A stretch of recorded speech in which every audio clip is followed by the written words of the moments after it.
Morning guys, ito na po yung umaga na gagawa ko ng sweet and sour ala Daddy Kulot. Ayan yung ingredients natin.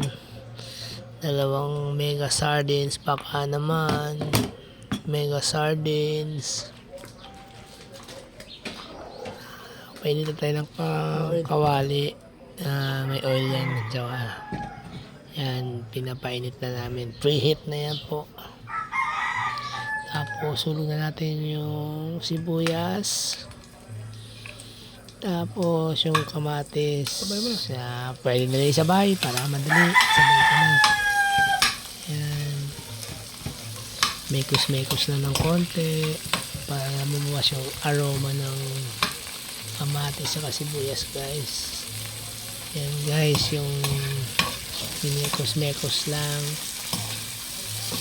After mga 2 minutes, pwede na yan guys. Yung hulog natin yung main ingredient natin para sa sweet and sour. And mekos lang. So guys, please like and subscribe my Daddy Kulot vlog. Paki-comment na din guys kung taga saan kayo para malaman ko kung hanggang saan umabot yung video na to.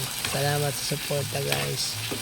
Good morning po sa lahat. Ayan guys, papakuluan lang ng konti, mga 2 minutes. Wala! Okay na yan guys. Solved na yan, pang almusal guys.